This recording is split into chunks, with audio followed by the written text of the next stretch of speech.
The Radio Misfits Podcast Network. Hello, everyone, and welcome to Planted with Sara Payan. I'm Sara Payan, your host, and today I have Leah Heise on the show. Leah has done so much in the space, and she has been in it for quite a bit, so I'm very excited about our conversation today. She's an entrepreneur, she's an attorney, she's a pioneer in cannabis industry executive, but she's also a global advisor, so she's really got her finger on the pulse of the industry. In addition to all of that, she is the founder and CEO of Gemini Twin Consulting. Leah, welcome to the show. Thank you for having me, Sara. I appreciate it. Well, I've been very excited to talk with you because, as you know, we have a lot of wonderful new blood in the industry, but it's really special for me to be able to talk to somebody who sees the landscape and has seen it from... I think you and I probably entered the industry at a very similar time, so we've seen a lot of changes and things that our listeners may not be aware of. So I'm really excited to have our conversation today. And I'm excited too. Yeah, and before we begin all that, I wanted to ask you the question I ask all of my guests is, what was your first cannabis experience? Sure. So my first one, as most people, would have been in high school, right? Smoking in high school. I was in high school in the 80s, so it was Reagan era, your brain's going to fry on drugs.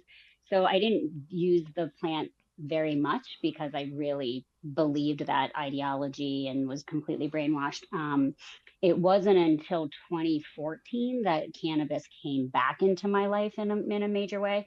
In 2001, I was diagnosed with a disease called chronic pancreatitis. And at the time, I was told I wouldn't survive 5 years. So I went home from my then prosecution job at the federal government and took care of my 18-month-old children, was in and out of the hospital for more than 35 times, major surgeries over a period of 12 years.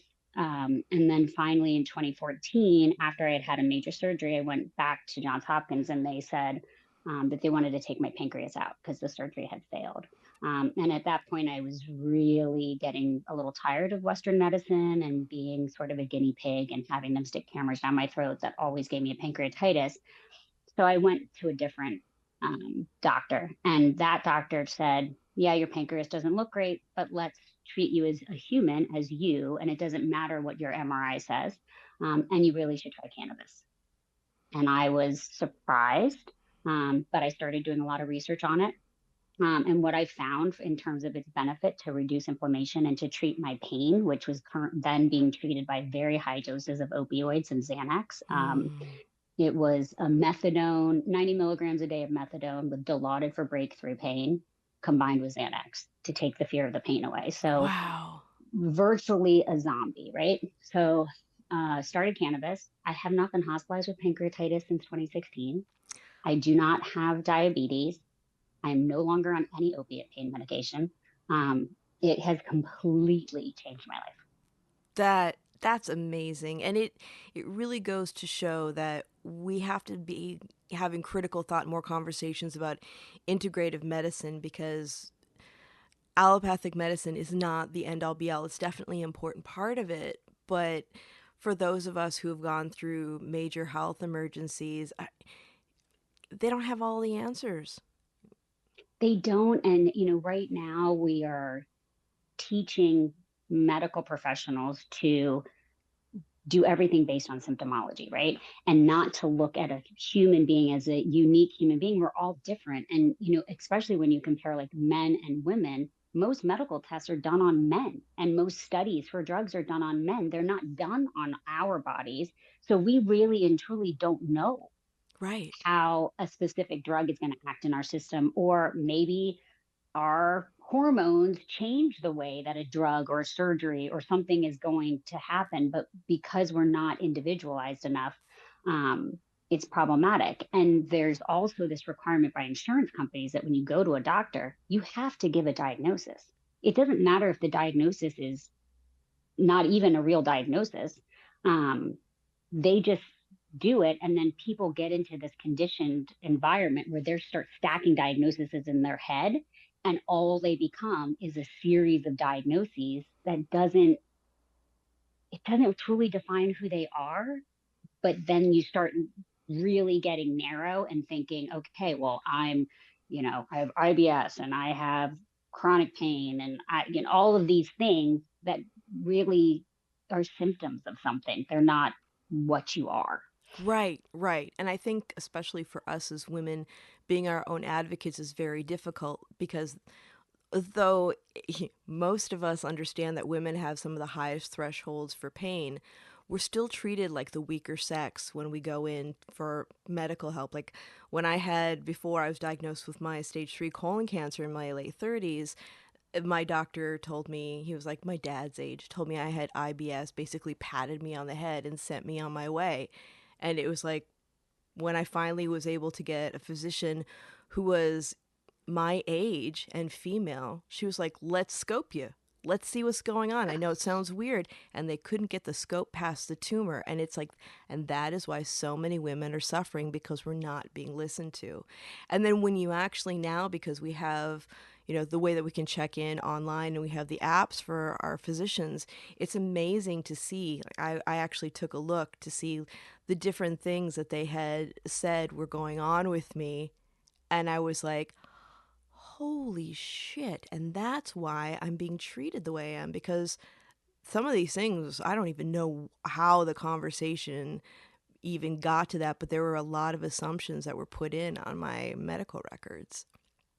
Yeah, it's unfortunate that is driven by insurance. They need to put some level of diagnostic code on it, but you are more than a code. Right. It took them 7 years to diagnose me with chronic pancreatitis.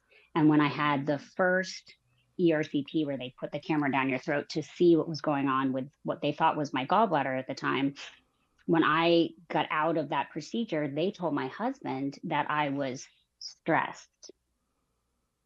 Stressed. The next day, I was back in the hospital in ICU with a really bad bout of acute pancreatitis and a gallbladder that had never drained of the dye. They may as well have said you were hysterical. Yep. It's crazy. It's crazy. And now that we're having more education for physicians around the endocannabinoid system, I'm really hoping that they understand, and especially with the fact that our emotions do affect our whole body. I mean, Sure.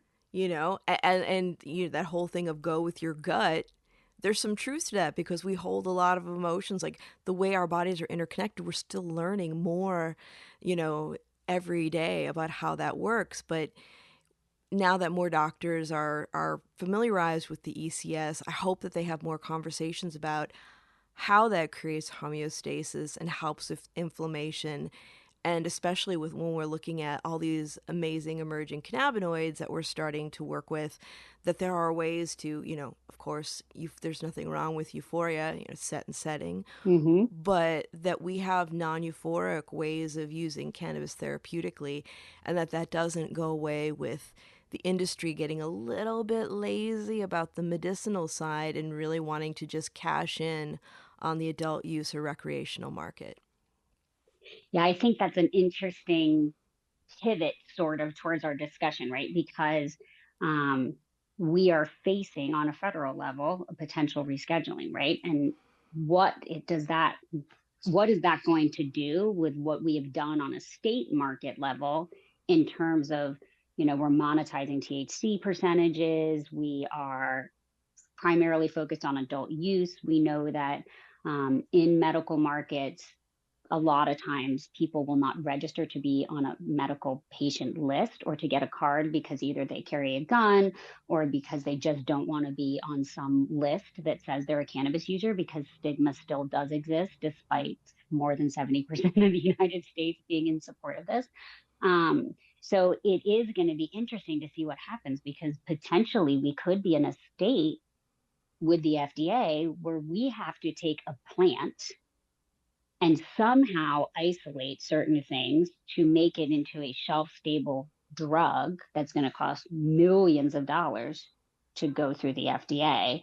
And then what does that look like? Do we then have another segmentation on the federal level with medical adult use? or how is it regulated? We don't know. Yeah, it's going to be a really interesting conversation. I know some people are really excited about it, especially because of the idea that we won't have to deal with 280E, Yes. which would be wonderful. I mean, that would be a game changer for all of the companies that are in cannabis. But on the other hand, does this make it more difficult for the adult use market? Because it seems like when we're looking at policies these days, and especially with like the THC taxation, Hmm. they're looking at it like alcohol percentages. But I mean, they don't even tax like that on the alcohol side. And that, I mean, you can die from drinking too much Everclear.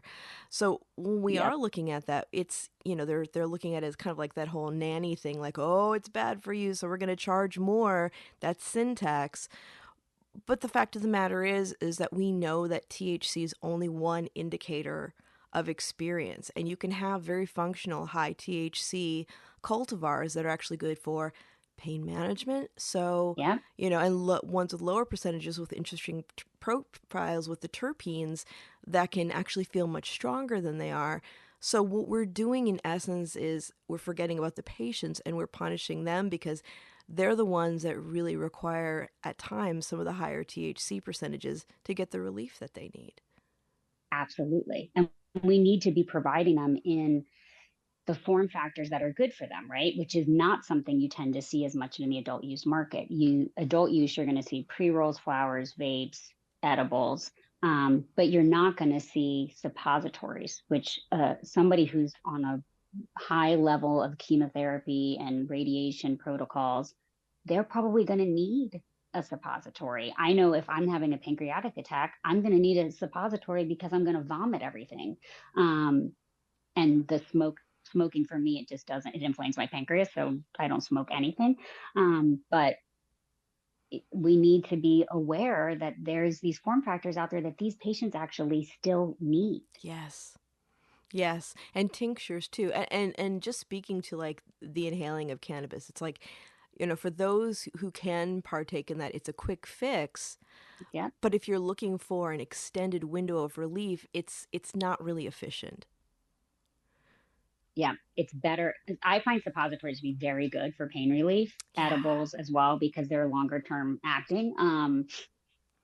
Depending on whether or not you can eat it, it just depends. Mm-hmm. That's it. And then you have dietary constraints too, because you see a lot of these edibles are high in sugars because sugars and fats are what THC binds to. And it's like the people who are looking from the outside in are like, oh, they're having a fun time there with their gummies and all that. And it's like, well, yes and no. This is my medicine. And I Yeah. like when I travel globally, this is how I know that cannabis actually works for me, because when I travel globally and if I'm going through like Turkey or some country that I'm terrified of, that I'm going to end up in prison, I end up having to take opiate pain medication overseas. So I know that it actually works for me Yeah. as a medicine Yep. and as a recreational substance as well. But as a medicine, it works. Yeah, absolutely. That's what I still have. What, I'm 12 years out of chemo and I still have peripheral neuropathy. And I Mm-hmm. use 2 to 1 capsules to help manage my pain. And so I still get my prescription for my opiates, but I get it filled twice a year. And my oncologist is like, that's great. I'm not worried about you because you're Mm-hmm. not taking this every day. And the side effects, not only that it's highly Oh, addictive, but the side effects when you regularly use it. I mean, the constipation, the withdrawal awful. symptoms. Yeah, it's horrible stuff. It really is. I just finished my last withdrawal off the methadone. That last one was easier, but some of them were just really hard, like dealing with the symptoms of a drug that the Western medicine put me on Right. and told me I had to be on for the rest of my life.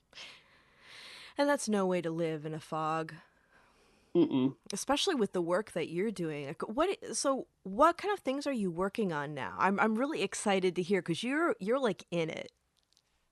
So right now, I'm doing a lot of strategic advising with companies. With Carney, we do primarily multi-state operators, and we do everything from sourcing, reducing costs across your entire P&L, We do mergers and acquisitions, advising and implementation protocols. We do pricing and promo strategy, demand planning, all kinds of stuff.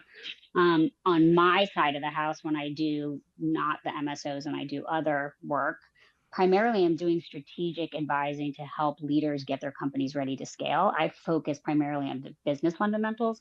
So stuff that people think is a little boring at first, but when you get to 50 employees and you implode because you haven't set up your HR, your SOPs, your compliance, your um, governance, the way that your company is going to work. You don't have a pro forma, you don't have a budget, you haven't built the foundation on which your company can grow. And what tends to happen because we rush to execution in this industry, because you have to, it's an emerging industry, you eventually just hit a wall. So I try to prevent that. Oftentimes I'm employed when they've already hit the wall. So then we're going back and fixing. It's got to be interesting, especially for people who are immersed in the cannabis industry, coming up to speed, helping them get those skills so that they can continue and not implode. But then it has to also be an interesting experience for people, like, especially when you're dealing with the MSOs, you have a lot of people coming in from other industries Yeah. who may not understand the nuances of cannabis as much as they would like to.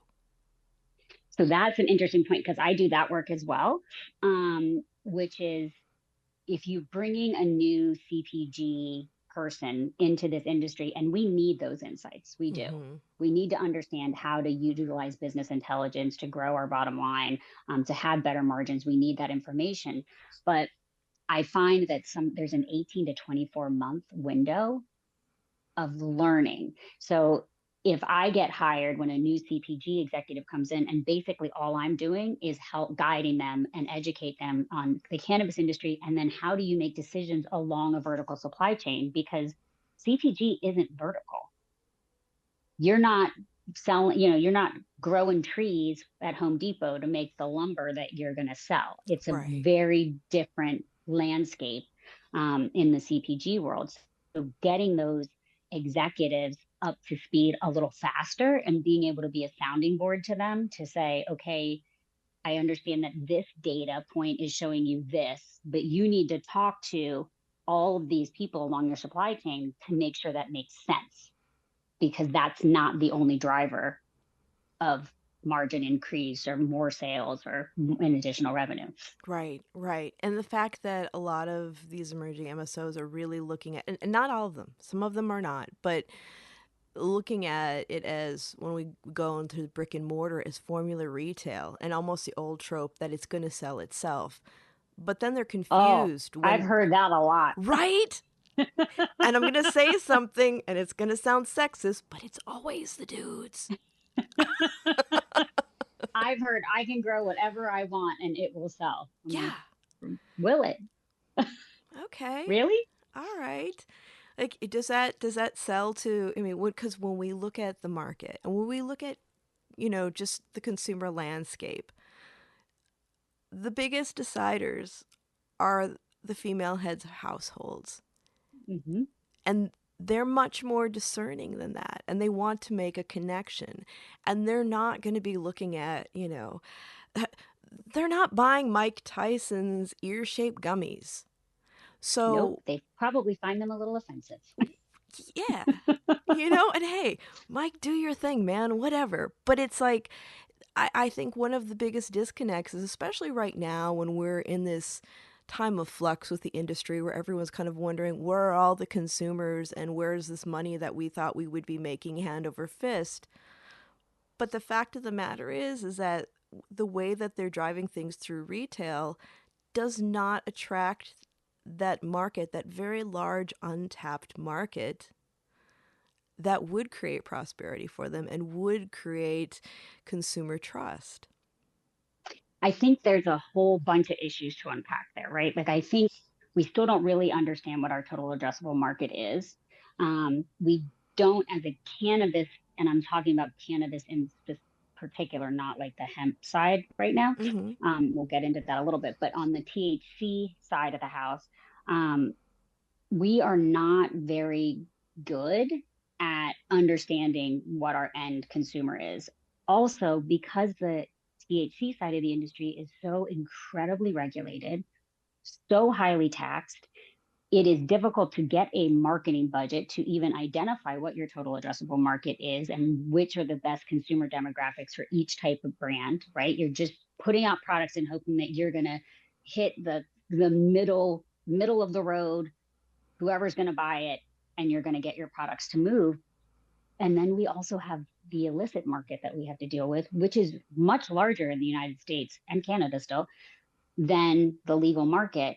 And it's because of tax, availability of product, and price. Like, if you can have it delivered to your home by someone you know and someone you've been purchasing from for 20 years, why would you go to a store?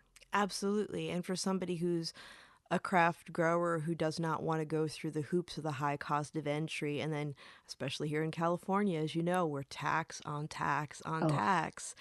It's amazing that we're, instead of lowering the threshold, we're upping our enforcement and bleeding more money. yep.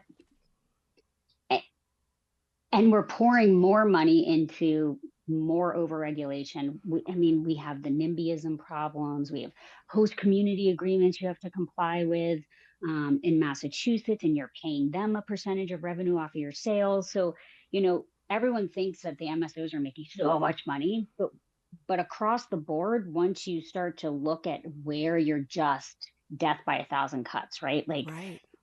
everybody's taking their piece, and the federal government's piece is really, really big, but everybody else is taking their pieces too. That affects the price of the product to the end consumer. And we, as a regulatory body in the States, um, we're doing a disservice to the end consumer. And if the goal really is to eliminate the illicit market, why are we over-regulating and overtaxing? Yeah, exactly. Exactly. And then when we start to get into rescheduling on the federal level, what is that going to look like around taxation, and how much of that is going to drive people back into the illicit market?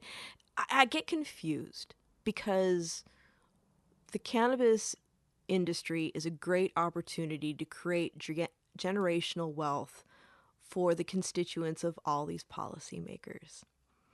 And Yep. if we drive it into the ground because of a sin tax or some people who aren't into it, we've just wasted so much time, money, and resources. And we've depressed a whole group of people because we've seen it this year. I mean, there are so many incredibly talented people in our industry looking for a job right now. Oh, yeah. I do think 2024 is going to be a great job market for cannabis. I think that, Tell me more. um, I want to hear all about this yeah, one. I'm hearing from multiple HR and recruiting companies that they are overwhelmingly busy, That's good to which hear. I find very hopeful for the industry. I don't know if that's being pushed by actual need versus projections that we're going to reschedule and that we'll have to start hiring again, and that there's new companies coming in. We certainly have new states coming online, and new markets coming online that could be driving it. But it is seems to be heating up in terms of a job market for cannabis right now. That's awesome. And then if we do get into rescheduling and the removal of 280E, the investment opportunities will be very different. Oh, the um, the valuations of these companies are going to be so much higher. They're going to have more free cash flow. They're going to be able to do things, innovations, automations. It, it will almost be like a rocket ship for getting us higher up on that emerging industry arc. We're kind of like Mm-hmm. here, and we need to get up to a point where we can have more consolidation and do the things that a more mature industry does. But we need the cash to do it, and we don't have it. Yeah, it kind of feels like, because I grew up in the 70s and 80s where we had really scary gym equipment, and Yep. it feels it feels like when you were a kid and it was the metal slide and you were climbing up trying to get to the top of that really, really steep slide. I when we look at safer, well, so I had Peter Sue on the show not too long ago, and we talked. Great guy. Oh, he's great. And we talked about safe banking, and he's like, Sarah, this last one is actually called safer banking. And Yep. so then we're like, so does it pass when it's safest banking? Like, what's gonna happen? I don't know what's going to happen with safer. I honestly thought it was going to pass a few years ago, Yeah, same. and then it didn't. So now I've kind of lost complete faith in that entire bill. Um, and to be quite honest, I don't know that our Congress is accomplishing anything right now. They've put out less bills this year than they did in the first session years ago. Like it just, we're in a constitutional crisis. We're in a legislative crisis. We're in a judicial crisis in the United States right now. And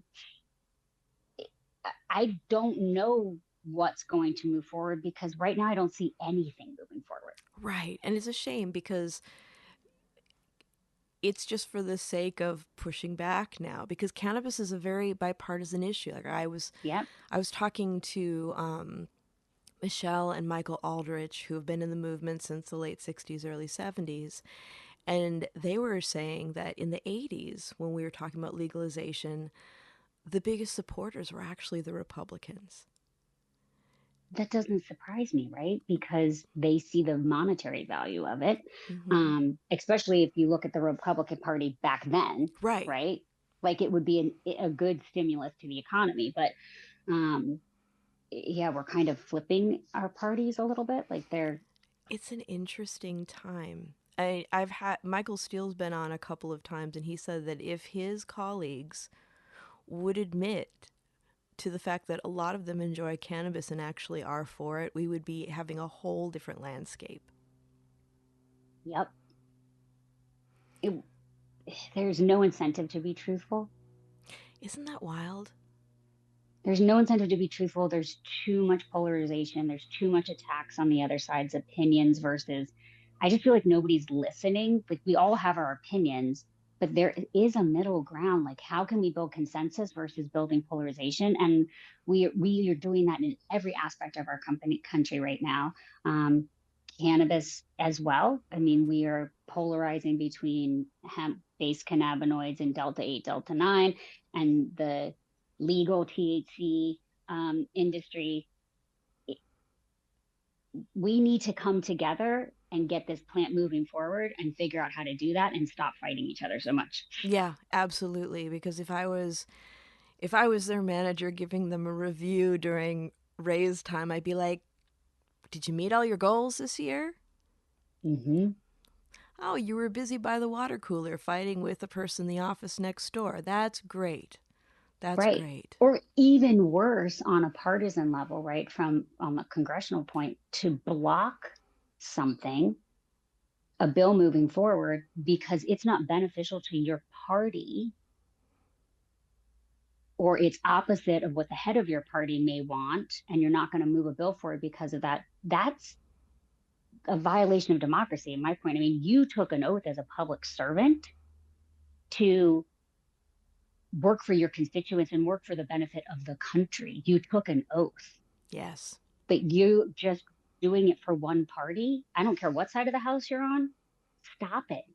Get your jobs done, people. I'd fire you all. Yeah, that's it. That's it. I mean, it's, I do policy work, and I was doing a lot of stuff in San Francisco, and now I do it on the state level. And of course, in those meetings, we'd always have people, especially like when we were San Francisco, you had city family on there too. So you had SFPD, you had the fire department, you had a lot of people that were there to be able to have a voice, but weren't necessarily pro-cannabis.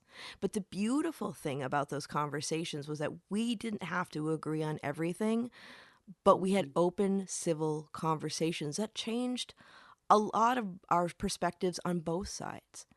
And I think that that's really what we should be doing on all levels of government, is having those just like they used to. Like it used to be that Democrats and Republicans had different visions of how government should be run, but they were able to have conversations, and they had friendships, and they were able to there were alliances on both sides for the good of the people and to create good policy. And I really feel for my colleagues that are Republicans that are old school and have nowhere to go now. Yeah. Where do you go? I mean, I don't know if there's eventually a rise of a third party. I don't know how that works, but I mean, it's it's scary right now. It is. It is. And I just really, I'm really hoping that I'm grateful for the people who are pulling it together, that are saying what needs to be said. I feel like the Democrats are starting to get a little bit more vocal instead of just playing nice all the time, because, Yeah. it's, I mean, as somebody who was a nice girl growing up, it's like, it's good to be nice, but don't mistake kindness for weakness. Like, let's get going. Amen. And this is not a time, unfortunately, where niceness wins ever. Yeah. It's the loudest, angriest voices that are being heard. Um, so it's time to get a little bit more vocal. Yeah. And that's, people are feeling very tired and defeated, and they think that their votes don't make a difference, but they do. They Voting is our do. superpower, and it's how we get policy done. And the fact that a lot of people in that may not see the day to day, your everyday person, they don't understand that your average cannabis user, there is no average. It's spending No, there is no average. There is, and they have this outdated view of their constituents who are cannabis users. It's like, no, they're not staying at home eating Cheetos, not voting. They're They're not stuck in their couch. They're not stoners. They're active contributing members of society that are building companies and are working hard every day, and they're going home, and instead of chugging a beer, they're smoking a joint, and that's okay. and that's okay. And I think it's time for people to come out and say it, to really I let the agree. people know. You depend on my vote for your job. See me. I use cannabis. And I know it's hard, because actually, I was just talking to a colleague earlier today, and we were talking about, coming out of the cannabis closet in many ways is like coming out, because people have these views of what a cannabis user is, even to this day. And when I worked in a dispensary, like the first few weeks, I was shocked at just everyone who came in, all walks of life, Yeah. and using it in different ways, talking about the benefits. And these are things that I think that people need to know, and that people who use it need to be comfortable having the conversations about it. I mean, I do my code switching in the world. Like, when I go to meetings, I'm in my suit and heels, and it always makes me snicker when somebody's like, I bet she doesn't even use cannabis. And I'm like, I do. But if this makes you more comfortable to actually listen to me and create some more thoughtful policy, so be it. You can think whatever you want. That's right. And there's people do get a lot of criticism who are in the industry that don't use cannabis. I don't really care if they use cannabis, right? Like, it's not, I'm not going to put my belief on them. And if they want to bring their skill set and their values and their knowledge to the industry that we actually need, okay, I'm Yeah. okay with that. Yeah, they're bringing their talents, and as long as they really care, I don't care. I've worked with some people who understand the value, but they don't, phytocannabinoids don't work well with their system. And that's a Yeah. conversation we should have. It's like, it may not work for you, and that's all right. And that's okay. And some people get hyperemesis syndrome, and that's Yeah. a real thing. And Yep. okay, so don't use cannabis then. But it should be an allowable thing, and it should be a tool in people's toolboxes, and it should be allowed across the board. Um, and if you don't consume it, you don't consume it. That's okay. If you consume it a lot, that's okay too. Right, right. I mean, it's like, there are some people who don't do well with gluten, but they're not asking for, all glutinous bread to be outlawed, and they'd have a heck of a time at one of those vegetarian Chinese restaurants where all the meat is made out of gluten. I mean, it's like, Oh, you know? I'm vegan and gluten free, so that is a deadly combo because everywhere I go that's a vegan restaurant, it's all fake meat, Oh, which is that's just gotta a be big gluten hard. bombs. So I eat a Yeah. lot of potatoes and on travel in particular, Well, yeah. a lot of potatoes And you gotta and watch it. broccoli. Yeah, and you have to be so careful with the cross-contamination. Hmm. But you still let me eat my bread. Of course. And if you eat meat, I'm okay with that too. Like Yeah. just because I eat a certain way doesn't mean everybody has to eat a certain way. Yeah, and I think Or that lens is important mhm. to create I that think we balance. don't have a lot of those lenses anymore. We want everyone to think the way we think. Yeah. Yeah, and I think we can all get caught up in that because I know for sure, like during the pandemic when we were all huddled at home, I had a few times where I probably got on my high horse a little bit more than I should have. And then I stopped and I was Me like, too. Fear can do incredible things to a human psyche, right? yeah, it sure can. And then it becomes a very alienating interaction where we really polarize ourselves. And Hmm. we're seeing that now. And I wonder if it's this polarization gets to such a point that it just cracks and we start to understand that. I mean, we have. So when I was working in a dispensary, I had this guy who came in once and he said to me, and I didn't get behind the bar as much then because I was doing more of my education stuff, but he's like, "You've been here a while and you must have seen some stuff in this place." And he kind of like leans in. And I was like, "Oh, totally." And he's like, what? Like what?" And I looked at him and I said, "Well, I said, what I've learned is that most people are good and they want to be seen and they want to be heard. And they want to be healthy and they want to be loved." And he was so Hmm. bummed out. But I mean, that's, I think, one of the biggest things that we're seeing now in our general population is the fact that people want to be seen and they want to be validated. And, you know, a lot of the upheaval that we're seeing now is because of a lot of deep soul wounds that we've accumulated through the years. And at the risk of sounding like a hippie, Uh-huh. it's like it's time to have a gentle reckoning around that. Just like let's talk about the fact that you don't like the vaccine, but you've there are other things about you that I have in common. Like you love your family, and Right. you want to you're interested in, I don't know, going for Charitable walks, works or something. Right. something, and you're really about helping children, and it's like because it's just such a it's just such a polarizing time. We're so ready to like jump on someone when they say something. Yep. And it's always a criticism. There's not a lot of, if you search through Instagram and you're looking at, an IVF site or, pro-abortion or pro-life, it doesn't matter. It's just the comments are just vitriol, right? It's not, there's no fact-based discussions happening. There's no attempt to reach consensus. It's just vitriol from all sides. Yep. And it's exhausting. It is. It really like it makes me I don't like social media. I do it because it's a way of being able to keep in contact with people I care about, and people want to hear about different things that are going on, especially like with the podcast and education, and I think those are conversations that have to be had. But when I go through my feed, even LinkedIn, I like cringe because I'm like, oh man, you're coming from this space of like fear, and it's creating like it builds on itself, and people It does. yeah, and people get emotionally triggered and it pulls them in too. It pulls me in, and I'm like, wait.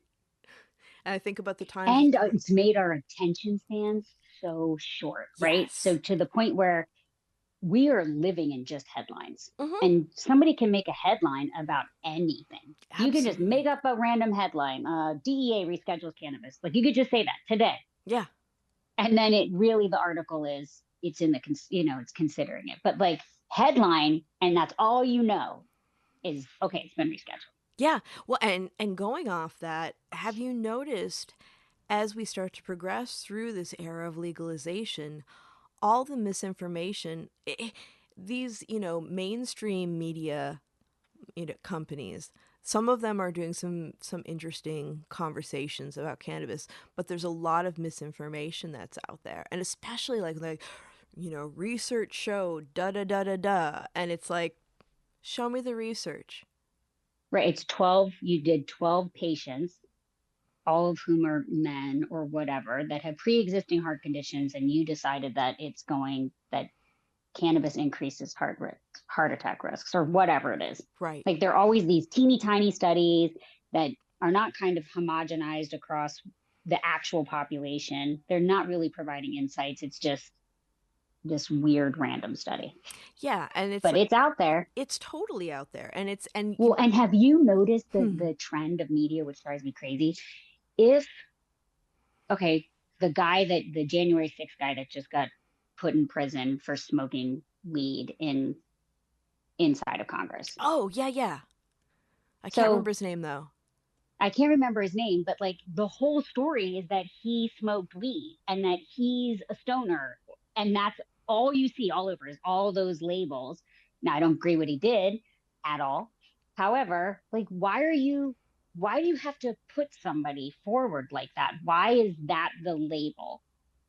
Stoner gets, that's the headline, right? Stoner gets jail time for January 6th. And it's like, okay, what about just man who committed an insurrection goes to prison? I like that headline better. Yeah, well, I mean, because you could be like, man who drinks 6 packs of Bud while he watches the game went to the Right. Capitol. I mean, I don't know about you, Leah, but I think after this, we should like take some gummies and go storm the Capitol. Uh,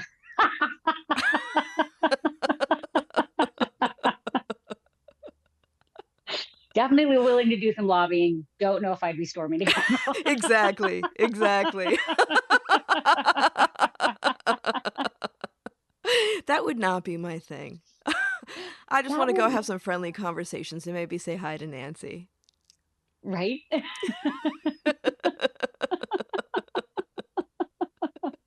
There's definitely no shortage of work to be done on the cannabis policy reform side and globally, right? Like everywhere. It's true. And we're just divided. You talked about a gentle reckoning, and I do hope that we have the capacity to swing towards a gentle reckoning. My fear is that we won't, and that the crack will create a true, back to civil war, back to um, Yeah, I mean, because the fact of the matter is, we never quite healed from that, as much as we don't want to have that conversation. And it's very sad because it's, we need to be having that conversation. we do. I was watching something recently where somebody was doing interviews and asking, they were at a MAGA rally, and they were, and I'm not bashing Republicans, but whatever. Yeah, totally. And they were asking a whole group of people, they asked like 30 people, what was the cause of the Civil War? And not one of them said slavery or race. Lots of states' rights, which of course was absolutely at issue. However, States' the fact that rights. we enslaved a whole bunch of people and have done nothing about it for how, millennia. What about that? Well, that's it. I mean, it's not a state's right to legitimize somebody's existence. Amen. And it's a big conversation. I mean, it's like I've had the conversation because I'm half Finnish and half Iranian, and so my mom has, she's a redheaded, hazel-eyed, or as a joke, she can't get a suntan for the life of her, and I'd have a conversation with her when I was younger about the different trials and tribulations she had with being with a man of color. And she would say, I just never saw your father like that. I don't see color. And I was like, let's unpack that. Yeah. Let's not say that. How about I enjoy people for all their differences and celebrate them. That there's no Yeah. wrong answer with who to be. Let's I talk about that. love the diversity, right? Like Yeah. instead of, I don't see it. I don't see your gender. I don't see your race. I don't see your color. I don't see any of that. Yeah. No, I see you. Yeah. I understand that you have different experiences than I did, and I want to learn about those experiences. And I'm attracted to those experiences. Um, Maybe I can help make those experiences. I can't heal you from them, but I help you promote forward. But you have to see it, Yeah. because if you don't, you're just part of the narrative Yeah. And those where differences. you're erasing people. Yeah, you are. And the fact of the matter is the difference in where we're coming from and our lenses adds so much richness to the conversation. It's part of the puzzle. And sorry, Mom, for throwing you under the bus. Because she's a lovely woman and she totally got it. Like, we had a great conversation, like, oh, I never thought about it that way. Because she just felt very protective in general about, like, the fact that what she wanted to say was that everybody has, like, everybody's good, everybody's this. And I was like, yeah, but there's, you can't erase, you can't, like, paint with that wide brush, because and that's something I see, like, in cannabis, especially with representation in, businesses and products, and, the way we have our packaging and labeling, because people want to have experiences and products that they relate to and they see themselves in. And that's one of the Mhm. basic things with marketing, even, if we want to just get, like, really technical about it. But it's also like We the definitely richness. need some rework Yeah. in our industry. It is a white male dominated industry.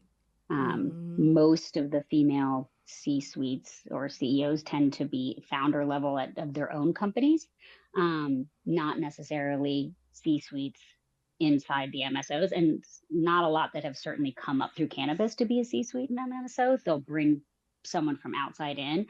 And we know that historically, and just statistically, a company is going to do better if it looks like the community that it serves. Yes. And certainly a brand is going to do better if the structure of its company looks like the community it serves. And if people are looking at companies and evaluating whether they're going to purchase in them or invest in them, and nobody on that board or C suite looks like them, I'm not investing in them. No. No. And it's very much like, I always joke, third verse, same as the first. You know, we've talked about the importance of people coming from other industries, bringing their expertise, especially to help us, grow and grow up as an industry. But then there's also the people who bring the old tropes with them. And that's baggage. It's just like when I worked in software, and I remember, like, getting my company was purchased by somebody. They're like, we love what you do. We love your secret sauce. Nothing's going to change. And then all of a sudden, Oh, it always changes. it always changes. And That is such a sales pitch every time there's an acquisition. It's like, we're going to leave all your people and stuff. We're going to do, keep your company culture. They're not. they're not, and they miss out because the reason that the company was so, you can add things, you can enhance it, you can help companies go to the next level. But, and I don't know how many, companies that do acquisitions or CEOs are listening out there, but the fact of the matter is, if you liked that company enough to acquire it because of its secret sauce, keep the Keep some of it. sauce. What I find in cannabis in particular, and it's something that I've been advocating for and actually been doing a bit, is qualitative due diligence.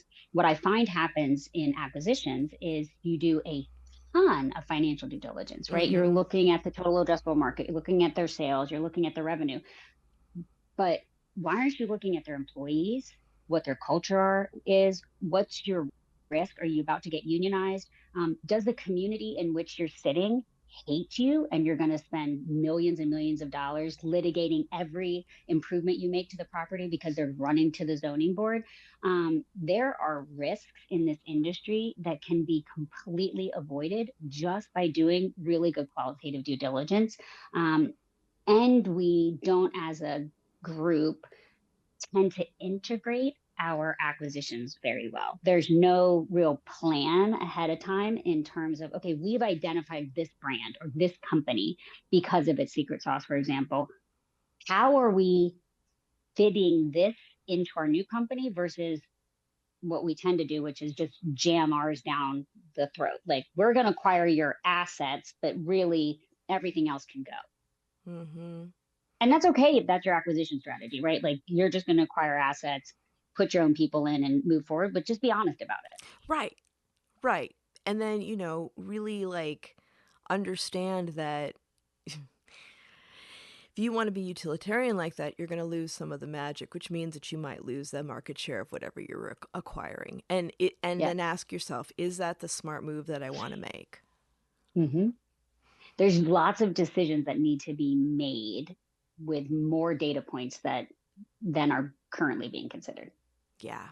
Yeah. And that's where critical thought comes in. And I also think that that's, I'll preface this with I know a lot of very thoughtful men, but I feel Yep. like female leadership takes a lot more of that into consideration, because I think that we're raised to be allowed to consider those things. Well, we're raised to be collaborative, right? And we're Yeah. also raised to be nice and raised to build consensus and not be disruptive and not, which I don't necessarily agree with either. Yeah, it's all balance, right? Right. Yeah. But we tend to have been raised that way and in that manner. So you need female leadership. Um, and not to say you need the mom, right? But you need a balance of all of those energies that are inside of a company. And even if you don't look at it from male and female, you need like the really strong finance person and the really good ops person and the great HR person who can keep your employees happy, and a really smart strategic CEO and a good CSO, depending on company size. But um, you need those people, and you need them all working together hand in hand, and communicating effectively regardless of their different viewpoints. Right, because a lot of times what we see, and especially in male-run companies, is, well, what's the bottom line? What's the ROI on that? What's the ROI? It's an intangible. How do I understand what the value is? And you need somebody there that's like, okay, so we may not be able to track this, like how much money it's making, but look at our price points and the price points of another company, and what are the reasons that consumers are choosing us? Is it Mm-hmm. because, we've got that rockin', and I hate this term, Apple Store dispensary? Or is it because we have really thoughtful employees that have a buy-in to what we're doing and are evangelists for our mission statement, and people trust us? Yep. And they just don't look a lot at the human component, right? You're looking at sales per square foot, you're looking at what your throughput is, you're trying to what's your merchandising strategy. You're not really looking at how important the people are to the store, um, which is disappointing. And it's one of the reasons also we have such high turnover in the industry, especially on that bud tender level, Yep. because we're not creating rewarding work environments. It's true. That's one of the biggest. The last time that I had a medicinal use subcommittee meeting, I was talking about the importance of educating people that are entering the industry, which oftentimes the bud tender is the entry level position. And there was a physician that got on public comment and said, training them is a waste of money for dispensaries, that the turnover is so high and it's not worth it. And it was a very interesting thing to see, especially because, most of us had some sort of retail or, service industry job when we were younger. And because we were younger, we just assumed because we were kids that was the reason we were sometimes not treated so well by people who would frequent these places. But going back as an adult woman, after managing, large systems and companies, and having people assume just because I'm in a service position that I'm a dumb bunny, was like really interesting to see the hierarchy of how that all works, and to see sometimes how that's reflected in organizations. Because the fact of the matter is, a lot of the people that I worked with had advanced degrees. They're very passionate about cannabis. They were looking at it to be educated, to have professional development, to move up the chain. And these are all really important things to be able to retain people that, can further your messaging and your mission with your company and grow with it. And that only creates more dedication. And in the end, it ends up doing well for revenue, because if everybody's happy and everybody's staying, you have people who are attracted to come work for you. Like, I had a training program that people actually came to work for us because they loved my training program. They knew that where I was, that they would get a higher education with this. And we need to do more of that. And it really isn't a big lift.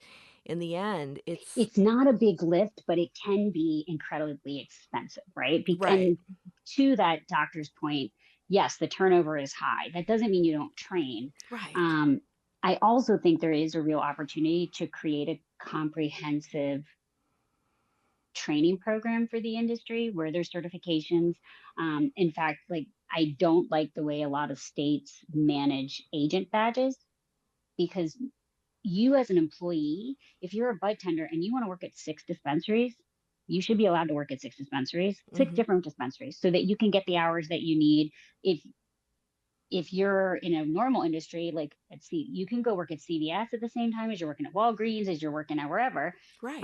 But because the onus is on the company to train, register that employee's locked into that badge.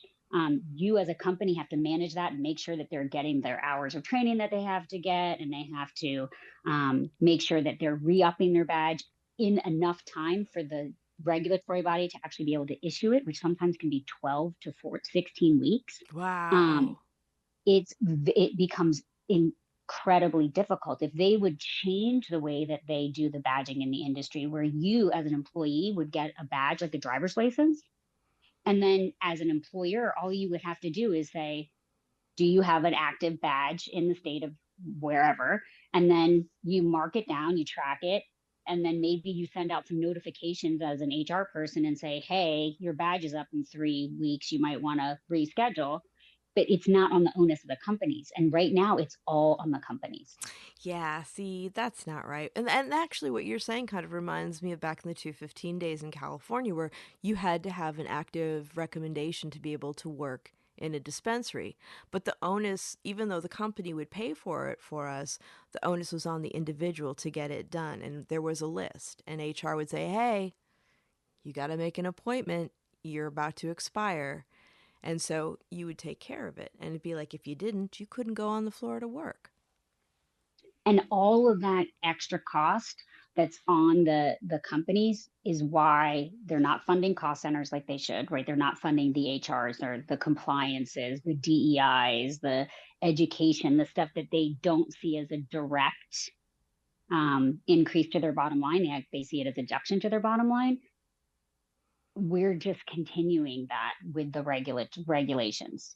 We're making it even harder. Yeah, we are. And it would be, it's also, and I'm pro union. And when you don't have all those things, if you are a company that's nervous about being unionized, well, you just set yourself up for it. Oh, big time. If you do not care about your culture, I can promise you you're going to be unionized. Yep. And Yep. really, at this point in the industry, um, depending on what level of revenue you're making, the high probability is you're going to get unionized, just because there's an active unionization movement in the industry. Yeah, absolutely. So be aware of that and put it in your P&L, and just know that managing union negotiations and labor relations is an incredibly expensive process, and ongoing. It's forever. So once you get to that unionization piece, it's forever. Um, you could do an ESOP, and then you could become an employee-owned company, and then people would actually want to stay, and you're not going to pay any taxes at all. So you could do that. See, I think that's a great model. I love working with people who have an invested interest in their work. There's just so much passion there when that happens. It's And we have so much passion in this industry. Most people I know came into this industry because they loved the plant. Right. Right. That's it. So, as we were wrapping up, Leah, what are some things that you're excited about, that you're hopeful about for the future of our industry and the movement itself? I am very excited about the prospect that someday we will have a legalized market. I was talking to someone last night and she was talking about Texas, which, as we know, is a very low THC market. But apparently, you can go to Texas and go to a bar and you can get on tap hemp Delta 8, Delta 9 beverages That's right wild. next to alcohol, right next to everything else. That's what I want to see for cannabis, for everything. Like it should be absolutely normal to be able to go anywhere to get your product. And if you're a medical patient in particular, you should be able to take your medicine with you globally. Um, and that's the long-term hope I have for the industry. I do think we're seeing some weird mixed signals right now with some of the just generalized drug policy. We had Germany that just legalized but didn't commercialize. So that's an interesting model. Was disappointing to many people that were looking to start to export or into Germany. So that was a little disappointing. But we're seeing other countries that are getting on board, and Greece just launched, and Ukraine, and other global economies that are going to start selling this. So I think I'm very interested in the global markets right now and how they're emerging. And then we have some weird stuff, right? Like Oregon just recriminalized drugs, not cannabis, but just recriminalized. I don't know if we had enough time to identify what the ramifications of that policy were before they decided to take it back. Yeah, yeah. I think that it was bad timing with the pandemic and everything happening. It's like it's not a really great time to evaluate a program and to see, and you kind of wonder what kind of harm reduction, you know, methods were going along with that to make it successful. But it's all, it's all work in progress, right? It is. It is. So hopefully we will see progress this year. I Yeah, do think we will reschedule. I know there's lots of people not certain, and there is no certainty in this, not anywhere. So we'll see. absolutely.